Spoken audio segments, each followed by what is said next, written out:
¿Dónde está Spookios? It's El Grande Jefe, OGGM, coming to you live at 8:30 in the morning on this, the 11th day of the spooky month of Spooktober, with me and Steve the cat enjoying a slightly sunny day here at Site B. About time to take a look at all the tabletop role-playing game crowdfunding projects that are coming to an end that you still have a chance to support. If any of these stand out to you. Nothing stood out to me this week, but that doesn't mean anything. My opinion is completely different than yours. Make up your own mind. So if you see something you like, contact your favorite crowdfunding site of choice and check out what they have this week. And top of the line, we've got Cthulhu from Modifius. This is called Co-Host Cthulhu, or Carhorse, Cohors Cthulhu tabletop role-playing game. It's another 2D20 role-playing game, and it's Cthulhu in ancient Rome. So yeah, there you go. Vikings and Romans and Gauls and Greeks versus Atlantis and the deep ones and stuff like that. You got Cthulhu. He just gets around everywhere, man. He's the ultimate all-purpose jack of all trades, right? And Cthulhu dinosaurs, Cthulhu space, Cthulhu superheroes, Cthulhu the breakfast cereal. Hey, if somebody hasn't done Cthulhu the breakfast cereal, they need to get on that. Sugar-coated deep ones. They're fortified. Anyways, $125 is the most popular pledge for the PDF and the print version of the book. Plus, you get a GM screen, dice, and more. There you go. So tons of Cthulhu love from the 2D20 home. From Crucible 7, we have Vault 5e, A Life Well Lived, for Dungeons & Dragons 5th edition, as well as C7D20. You remember C7D20? We talk about it every week, the system that doesn't exist yet. $35 is the most popular pledge for the PDF and print version of this book, plus a character sheet pad. What is A Life Well Lived? It is all about the adventures in betweens than adventures. Need a richer backstory for long-term chemical goals and unresolved threads. What does a character do when they're headed up for not grinding? Blah, blah, interacting, downtime activities, campcraft activities, comfy role-playing, or spend $35 for creative writing prompts. I'll give you creative writing prompts for free, guys. From HTT Paladin, we have Polyhedra, B-Sides, and Late Nights. This is a tabletop role-playing game book. $50 is the most popular pledge. You get the PDF and the print version. This is all about talking to and interviewing game creators. So I guess this individual went around and just interviewed industry darlings and famous gamers and people who've made gaming their day job. And so if you're looking for kind of interviews with people in the TTRPG industry, check this out. Or you could rent Secrets of Blackmoor on Amazon by our good friend over at Secrets of Blackmoor, Griff, who did that epic documentary on the origins of D&D. It's like $1.50 to watch it on Amazon Prime. From Alan Tucker, we have The Eyes of Everywhere for D&D 5e. $29 gives you the PDF for both books, plus the Pathfinder 2e conversions. The Eye of Everywhere gives you a city which jealously guarded doorways between dimensions. If you can manage it, you can reach the furthest corners of the planes. Does that sound familiar? I smell garlic bread. Oh, God damn it. Who's making garlic at this hour?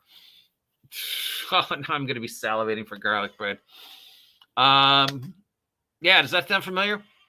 So basically, it's a planescape. Yeah, an interdimensional city with gates to other worlds. So Radiant Citadel or Planescape. It's weird that Planescape, the sigil, does not have anywhere listed in the table of contents a connection to Radiant Citadel.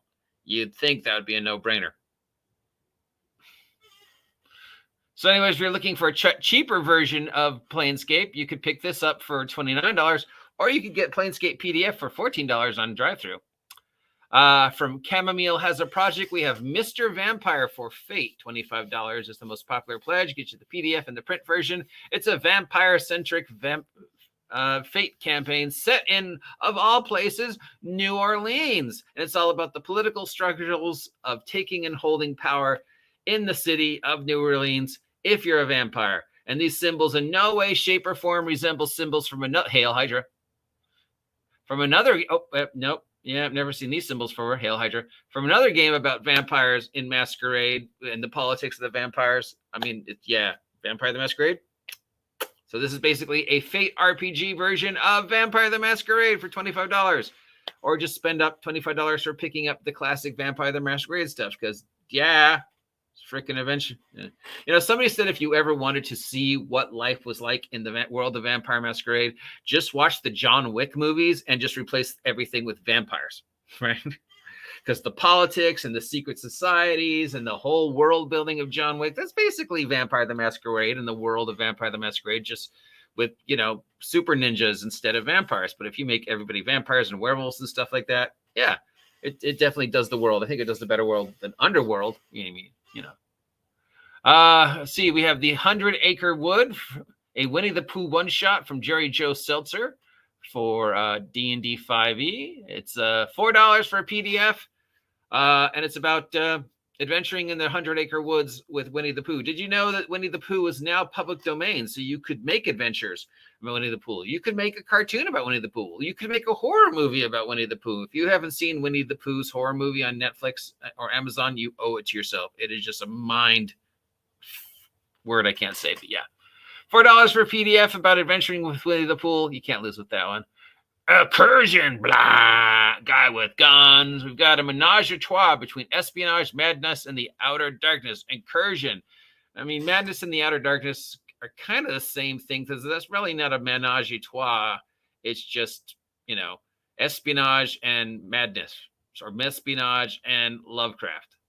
This is an original system of core rule books, $65 for the print version and the PDF, as well as an ebook, audiobook, and more. Inside your character is a hidden technology that only you're aware of when it's turning on. When it's activated, you remember what you are, your cybernetic powers, and what you're fighting against. The game combines espionage and Lovecraftian outer darkness madness. You're a normal person in the world. You're a sleeper agent. Then you're activated, and you go out and fight incursions from madness. And then you go home, and they turn you off, and then you're like, oh, I'm just mowing my lawn. And your wife goes, Herbert, I haven't seen you for 2 weeks. And what happened to your arm? And you're like, what do you mean, Gladys? I've been here the whole time mowing the lawn. Hey, what happened to my arm? I don't remember. Elderith Defender from Falconian Production. This is for the adversarial system. Anybody heard of the adversarial system before? $15 is the most popular pledge that gets you the PDF. It's a courtroom procedural where you play a lawyer arbitrating fairy politics. A lawyer, and there's an entire role-playing game about just you going to court every day and dealing with the politics of the world of fairies. So imagine every procedural law firm TV show ever made, from the Lincoln Lawyer all the way back to LA Law or whatever, and just replace every single episode with fairies. This week on LA Law, Jennifer has to defend a fairy accused of murdering another fairy in a jealous rage. But is there more to the case? Is Jennifer's fairy client guilty or innocent? Dun, dun, dun. LA Fairy Law. $15 to role play an entire campaign of LA Law. This is not a role-playing game. It's, a party game.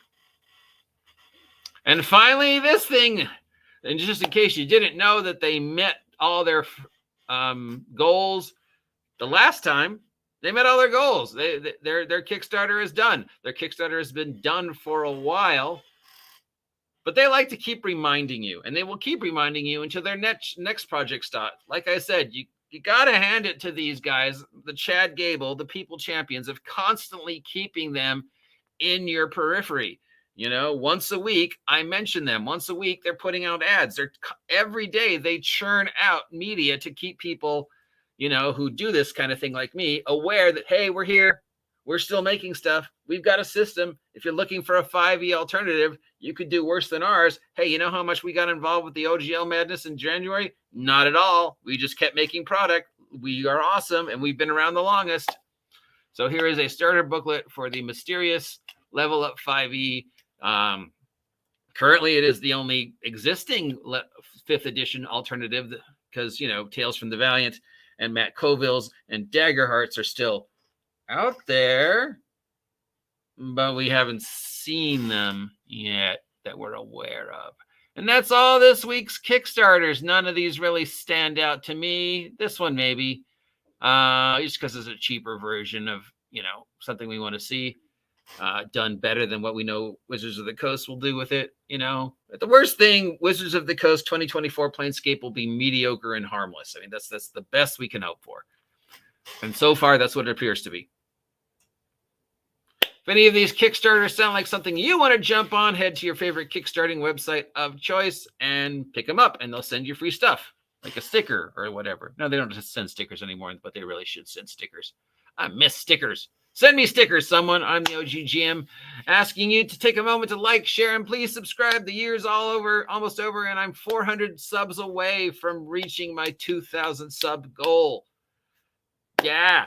So, if you're like one of the 2,000 subs who've been following Aaron the Pandantic and noticed he hasn't made any things, come on over to my site because I make shit every day. Talk to you tomorrow.